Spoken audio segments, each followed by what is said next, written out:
First, a split-second save. A pedestrian pulled out of the path of a police chase.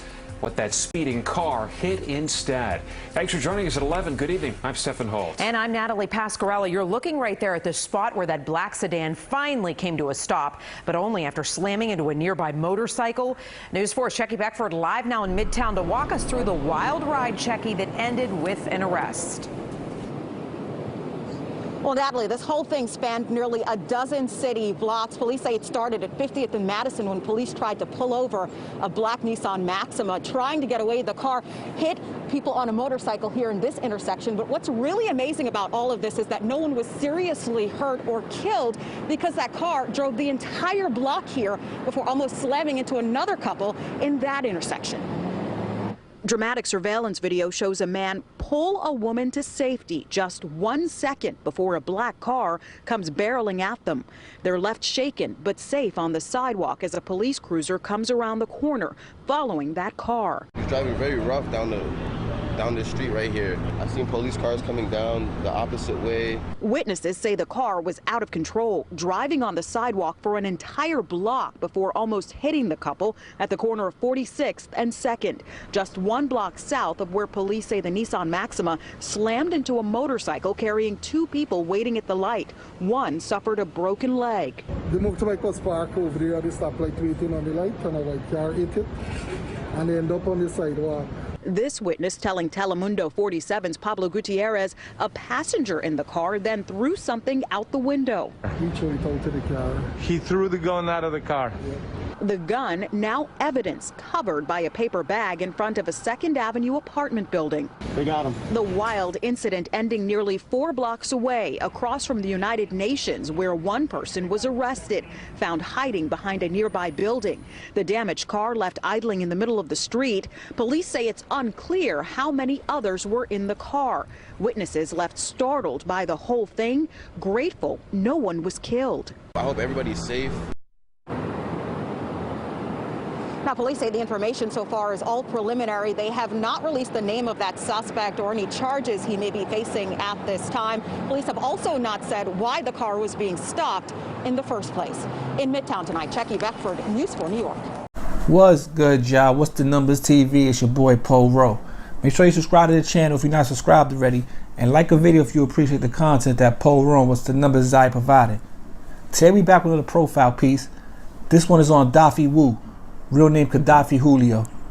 In this video, we're going to take a look at his younger years growing up in Brooklyn, New York, where he would end up becoming a pretty good basketball player during his elementary and high school years.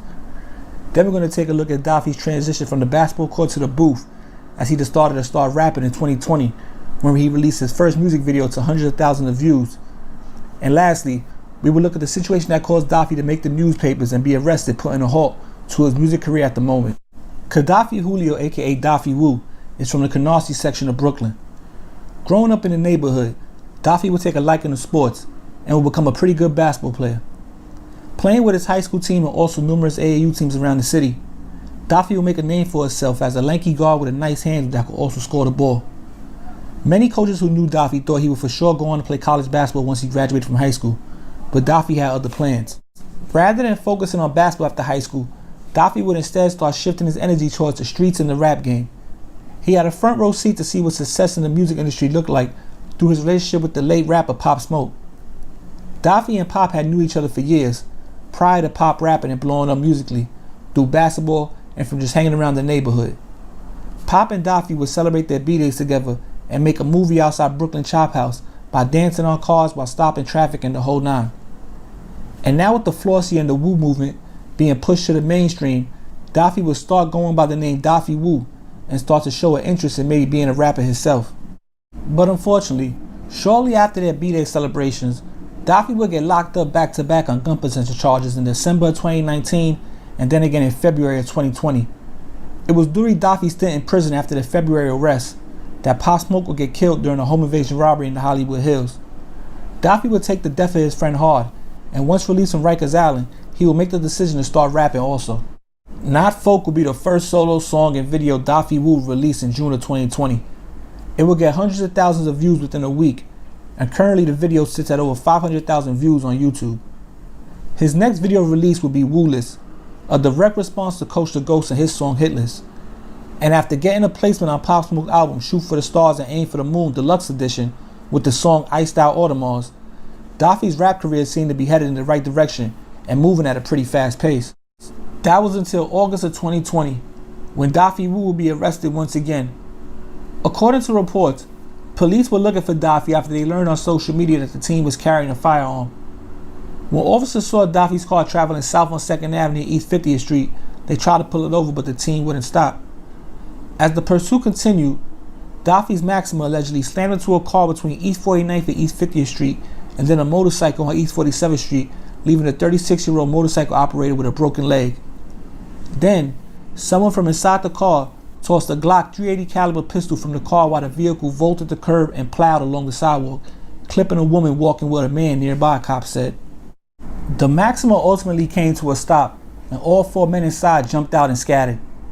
Daffy was seen running into a nearby apartment complex where he made a stunning 25-foot leap from a footbridge to the street below, where he vanished into a nearby courtyard. But cops were able to find him a couple hours later by assessing nearby surveillance cameras. He was arrested and charged with gun possession once again.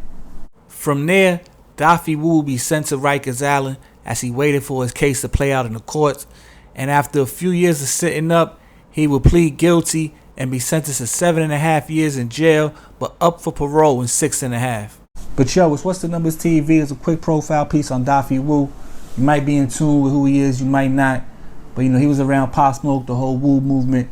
He was definitely around Pop when Pop was alive, you know what I'm saying? They had a relationship. He's on Pop's album, Shoot for the Stars, Aim for the Moon.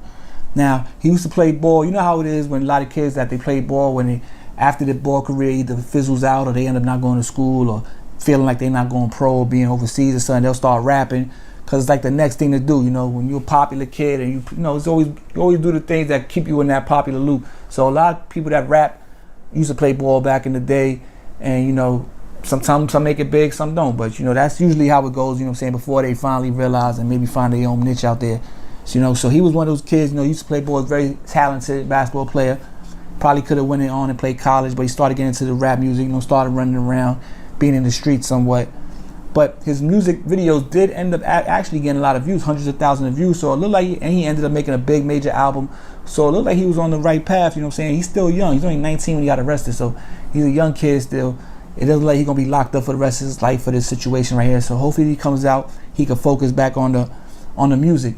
Cause he was building a nice little wave for somebody who just started. Like his views was alright. He had the whole Flossie, Canarsie area being from there that was popping at the time, that was really taking off. It was like it had the wave in Brooklyn. Everybody was talking to floss this, to floss that, woo this, woo that. So he had a little, you know, a little lane to run. Now it's not the same as it was when Pop was alive, but maybe he could come back home and, you know, maybe reignite some of the spark he had. But we just got to wait and see. Like I said, this is What's the Numbers TV. It's a profile piece on Daffy Woo, an updated profile piece. Hope you guys appreciate the content. Make sure you go subscribe to the channel, subscribe to the live stream, the Clips channel. Go follow the Instagram, What's the Numbers TV. Follow Batty Bills on IG. Any promo, any business, Poll Row, What's the Numbers at yahoo.com. And be on the lookout for more content on the way, man. It's Poll Row, What's the Numbers TV. We out of here. Peace.